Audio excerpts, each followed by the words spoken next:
अस्सलाम वालेकुम। उम्मीद है आप सब खैरियत से होंगे, जहाँ पे भी होंगे खुशबाश होंगे। अल्लाह ताला की खूब रहमतें, बरकतें और नेमतें समेट रहे होंगे। तो जनाब आज मैं लेके आ गई हूँ गंदम का दलिया, जो कि बच्चों और बड़ों का सबका फेवरेट है। बहुत ज़्यादा फ़ायदे हैं इसके।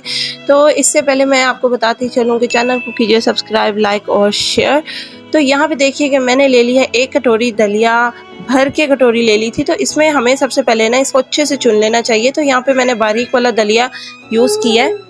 और अगर आप भी ऐसा बारीक दलिया यूज़ करते हैं तो इसको बनाने का एक शॉर्टकट तरीका है मेरे पास, जो कि बन के 20 से 25 मिनट में रेडी हो जाएगा, वो भी हल्की आंच पे। बहुत ही मज़ेदार बनता है, बच्चों का फेवरेट मीठा दलिया है। तो यहाँ पे देखें कि इसे सबसे पहले हम धो लेते हैं। अक्सर क्या करते हैं हम लोग, घी में भूनने की खातिर हम इसे ऐसे ही यानी बिना धोए ही हम इसे भून लेते हैं। तो उसमें काफ़ी सारे कचरा होता है और सूंडियाँ होती हैं बीच में, जैसे कि आपको पता होता है कि ऐसी चीज़ में आ जाती हैं।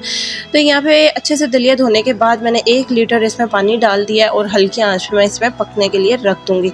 तो यहाँ पे देखें 15 से 20 मिनट के बाद कि ये दलिया हमारा गल चुका था और इसे अभी और मज़ीद मैंने इसे पकाना है। तो आगे चल के देखिएगा आप कि किस तरह और कितने ईज़ी तरीके से ये पक के तैयार हो जाएगा। तो यहाँ पे देखिए कि बच्चों के लिए मैंने क्योंकि बना रही हूँ, तो इसमें मैंने डाल दिया है 1 चम्मच बटर का, 3 इलायची डाल लें। अगर आपने दाने डालने हैं तो दाना डाल लें, साबुत डालने हैं तो साबुत इलायची डाल लें। 3 बड़े चम्मच मैंने डाल दिए हैं चीनी के, जितनी आप यूज़ करना चाहें डाल सकते हैं। 1 गिलास मैंने दूध का ले लिया है और इसको मैं अच्छे से 5 मिनट के लिए अच्छे से पका लूँगी, जब तक कि ये थोड़ा सा थिक नहीं हो जाता।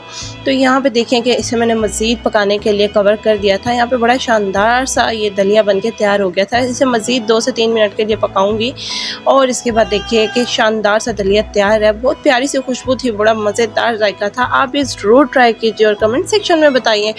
आपने अगर गार्निशिंग के लिए फ्रूट डालने हैं, फ्रूट डालें, बनाना डालना है तो और भी ज़्यादा फ़ायदेमंद हो जाएगा। तो दीजिए इजाज़त, रखिएगा ख्याल और कमेंट सेक्शन में बताते रहिएगा। अल्लाह हाफ़िज़।